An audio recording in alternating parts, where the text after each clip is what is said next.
आज के लेक्चर का टॉपिक है तुगलक वंश, जिसमें हम सर्वप्रथम देखेंगे गयासुद्दीन तुगलक 1320 से 1325 ईस्वी। तुगलक वंश का संस्थापक गयासुद्दीन तुगलक बलबन का एक गुलाम, मंगोल के विरुद्ध बार बार पराक्रम दिखाने से अलाउद्दीन खिलजी उसकी तरफ आकर्षित हुआ। 1305 ईस्वी में दीपालपुर का सूबेदार बना और सीमा रक्षक।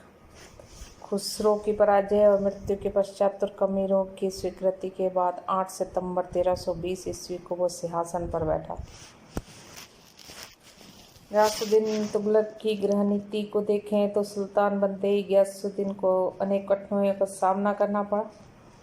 व्यक्तिगत गुण, सैनिक प्रतिभा और दीर्घ प्रशासनिक अनुभव और नीति निपुणता के द्वारा उन कठिनाइयों पर उन्होंने विजय हासिल की और दिल्ली सल्तनत की प्रतिष्ठा और गौरव को पुनः स्थापित करने में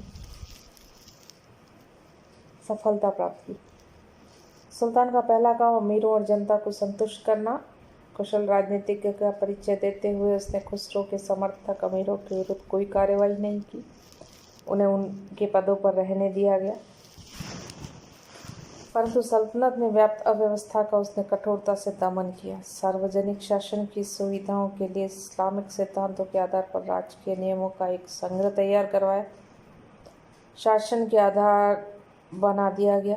योग्य व्यक्तियों की नियुक्ति तथा उनकी पदोन्नति पर में विश्वास रखता था। भ्रष्टाचार को रोकने के लिए राजकीय अधिकारियों और कर्मचारियों के वेतन बढ़ा दिए गए, जिससे कि वह ईमानदारी और लगन के साथ काम करें। सुल्तान का एक मुख्य काम रिक्त राजकोष को भरना।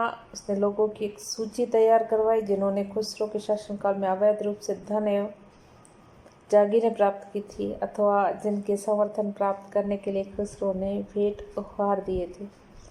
सुल्तान ने उन लोगों को समझा बुझाकर, डरा धमकाकर, कुछ को सजा देकर 1 वर्ष की अवधि में काफ़ी धन इकट्ठा कर लिया।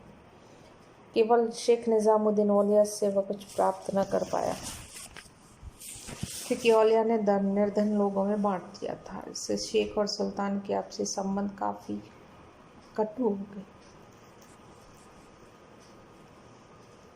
गयासुद्दीन ने कृषि की स्थिति को सुधारने की तरफ ध्यान दिया। इस संबंध में उसने किसानों के हितों की रक्षा करने की नीति का पालन करते हुए नए ढंग से लगान वसूल करने वाले अधिकारियों और कर्मचारियों को कमीशन के स्थान पर कर मुक्त भूमि दी गई।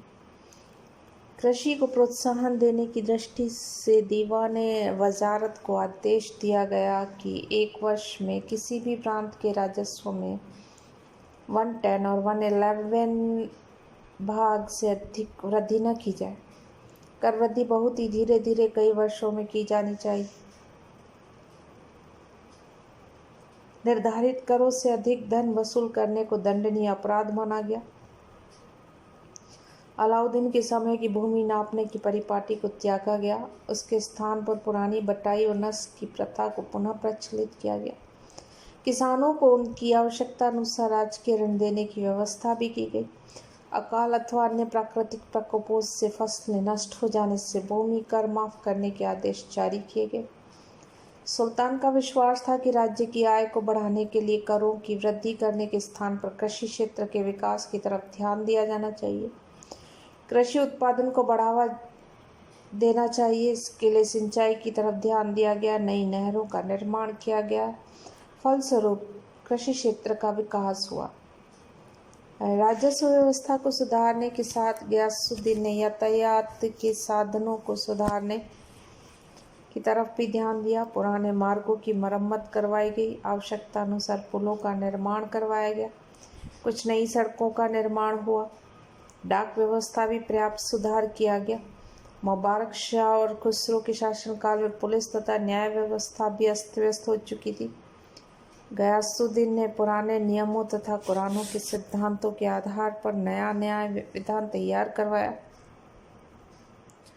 समूची सल्तनत में इसी आधार पर न्याय प्रदान करने की आज्ञा दी गई। राजकीय ऋणों की वसूली के लिए दी जाने वाली शारीरिक यातनाओं को बंद करवा दिया गया, परंतु सरकारी धन का गबन करने वालों के लिए कठोर दंड व्यवस्था जारी रखी। पुलिस विभाग को भी पुनः संगठित किया गया। इससे शांति एवं व्यवस्था कायम हुई। हिंदुओं के प्रति सुल्तान गयासुद्दीन की नीति को न तो प्रशंसनीय कहा जा सकता है और न ही अलाउद्दीन की बात यह अत्यधिक कठोर।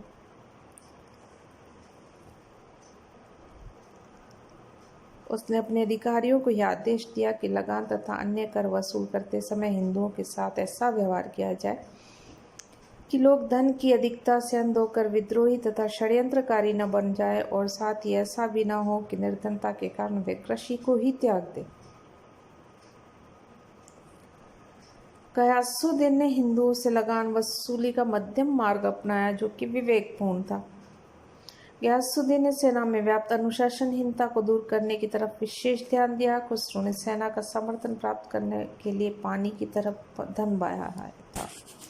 सुल्तान ने आदेश दिया कि 1 वर्ष के वेतन के बराबर धन तो सैनिकों के पास रहने दिया जाए, परंतु शेष धन को उनकी वेतन से किश्तों के रूप में वसूल किया जाए। सुल्तान समय समय पर स्वयं सेना का निरीक्षण करता था और प्राय अपने सामने वेतन वितरित कर पाता था। अलाउद्दीन के अधिकांश सैनिक नियमों को पुनः लागू किया गया और भीरू तथा विद्रोही सैनिकों की छुट्टी कर दी गई। साम्राज्य का विस्तार।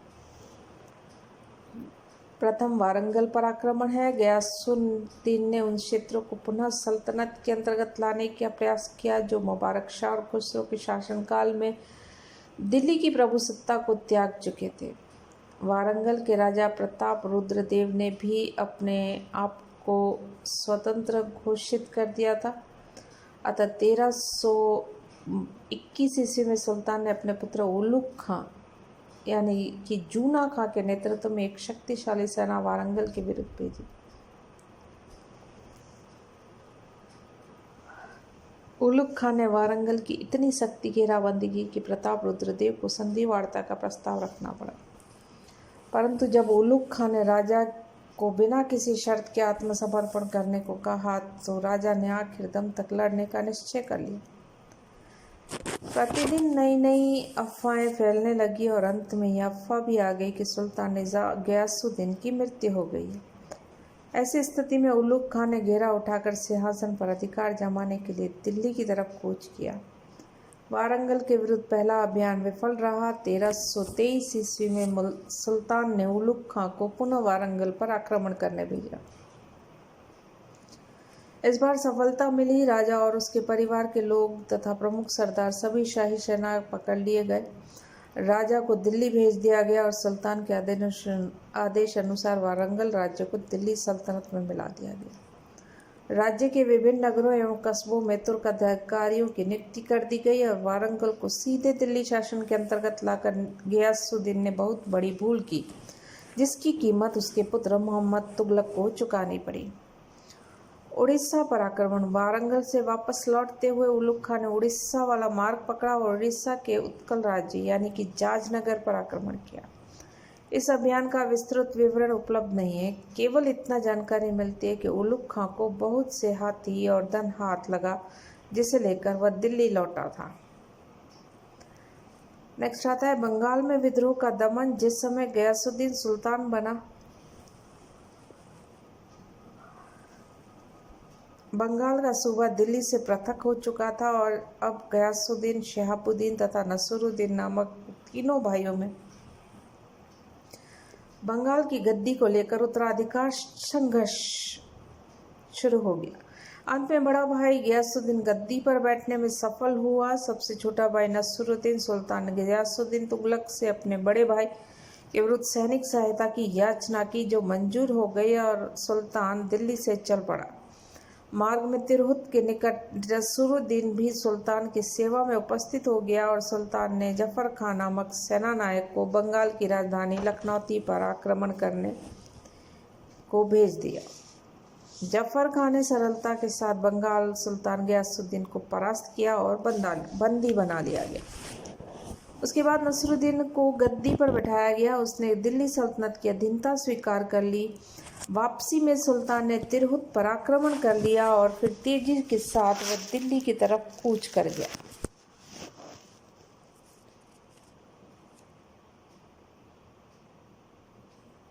गयासुद्दीन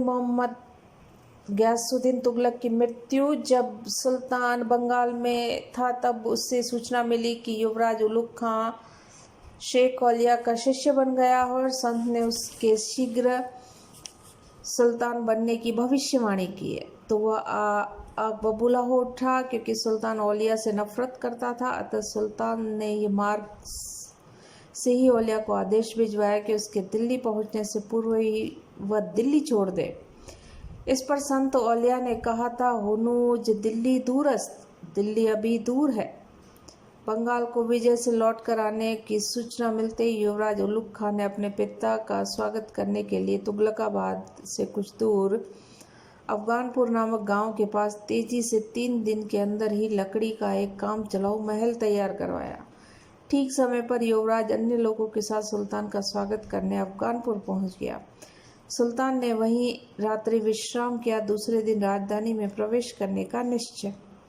सायंकालीन भोजन के बाद जब अधिकांश अमीर और दूसरे लोग हाथ धोने के लिए बाहर निकल आए तो लकड़ी के महल अचानक पृथ्वी पर गिर गया और सुल्तान गयासुद्दीन अपने छोटे पुत्र मोहम्मद के साथ उसके नीचे दबकर मर गया। तारीखी मुबारकशाही के अनुसार यह दुर्घटना फरवरी मार्च 1325 ईस्वी में घटित हुई। 1325 ईस्वी की घटना है। सुल्तान गयासुद्दीन तुगलक की मृत्यु मध्ययुगीन भारतीय इतिहास की अत्यधिक जटिल, रहस्यमय एवं विवादापूर्ण घटना है। समकालीन इतिहासकार बर्नियर और इब्न बतूता के परस्पर विरोधी विवरण ने आधुनिक इतिहास को और भी उलझा दिया है। अतः अभी तक इस समस्या पर सही निर्णय पर पहुंचना संभव नहीं हो पाएगा। बर्नी के अनुसार सुल्तान जिस महल से ठहरा हुआ था वहां अचानक बिजली गिर पड़ी और महल लड़खड़ाकर गिर पड़ा और सुल्तान दबकर मर गया।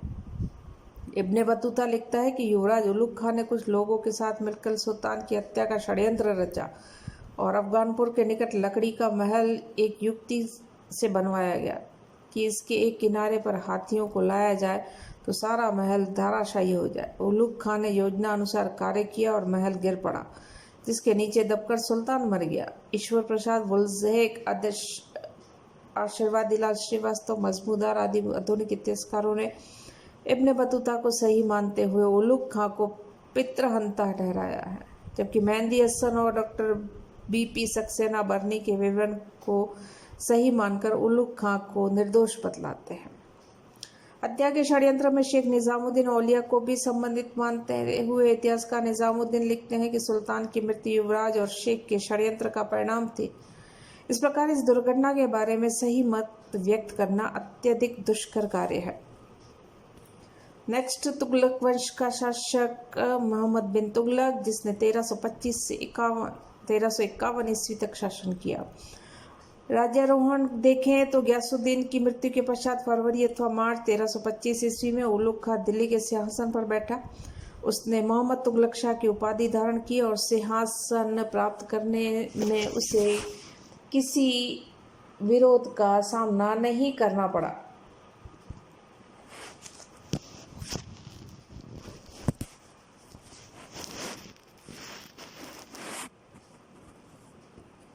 राजत्व का सिद्धांत। मोहम्मद तुगलक राजा के दैवीय अधिकारों को मानने वाला शासक।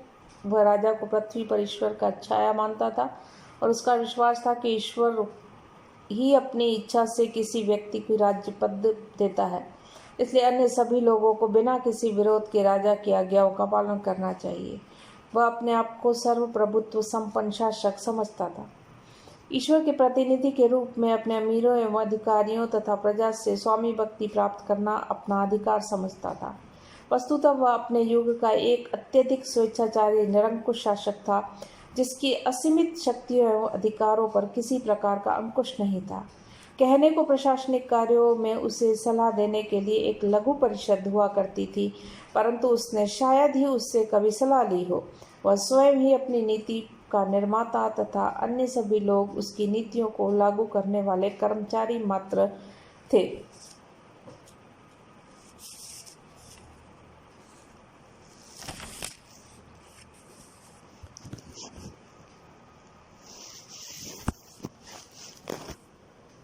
नवीन प्रवर्तन के अंतर्गत देखें तो सुधार और योजनाएं, जिसमें राजस्व व्यवस्था में सुधार, मोहम्मद तुगलक अत्यधिक परिश्रम करने वाला व्यक्ति राज्यारोहण के तत्काल पश्चात राजस्व व्यवस्था में सुधार करने के लिए अनेक कदम उठाए। प्रांतीय अधिकारियों को आदेश दिया गया कि वे पहले की भांति अपने अपने क्षेत्रों का आय व्यय का लेखा तैयार कर दिल्ली में दीवाने वजारत को भिजवाए। दीवाने वजारत प्रत्येक सूबे की आय व्यय का हिसाब रखने के लिए एक पृथक रजिस्टर रखा गया। कुछ विद्वानों का मत है कि शायद मोहम्मद तुगलक अपने सभी प्रांतपतियों से एक समान राजस्व व्यवस्था लागू करवाना चाहता था।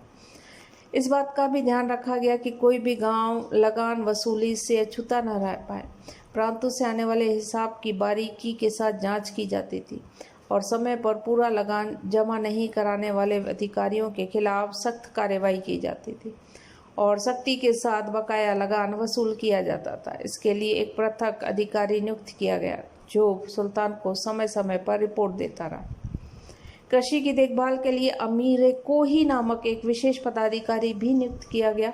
अकाल एवं प्राकृतिक प्रकोपों के समय किसानों को ऋण आदि वितरित करने का काम भी इसी अधिकारी को सौंप दिया गया। बर्नी और इब्न बतूता दोनों ने सुल्तान की राजस्व व्यवस्था के एक दोष का उल्लेख किया है और वह है इजारादारी प्रथा, अर्थात लगान वसूल करने के ठेके दिए जाने लगे। जो व्यक्ति इस काम के लिए सबसे ऊंची धनराशि की बोली लगाता उसी को लगान वसूली का काम मिलता, परंतु उस आदमी की माली हालत की जांच पड़ताल नहीं की जाती थी, जिसकी वजह से कई बार सरकार को आर्थिक नुकसान उठाना पड़ता था। दोआब में कर वृद्धि। इतिहासकारों ने मोहम्मद तुगलक की जिन योजनाओं की कटु आलोचना की है उनमें है एक, दोआब में कर के दर में वृद्धि। कर बढ़ाने के पीछे अनेक कारण। प्रथम, इस क्षेत्र के उपद्रवी लोगों को दंड देना, दूसरा रिक्त राजकोष बढ़ना, तीसरा सेना की शक्ति को बढ़ाने के लिए अतिरिक्त साधन जुटाना जो विश्वसनीय प्रतीत नहीं होते। मूल प्रश्न है कर वृद्धि की दर का, तो अर्थात कितना कर बढ़ाया गया। मुस्लिम इतिहासकारों ने जो विवरण दिया है उससे किसी भी स्थिति में सही नहीं माना जा सकता। बर्नी लिखते हैं कि 10 से 20 गुना। यहाँ इस कथन की पुष्टि ही नहीं करता, अपितु लिखता है कि बढ़े हुए कर के साथ मकान चराई कर को लागू किया गया। निजामुद्दीन के अनुसार 10 गुना वृद्धि, फरिश्ते के अनुसार 3 से 4 गुना बढ़ाया गया।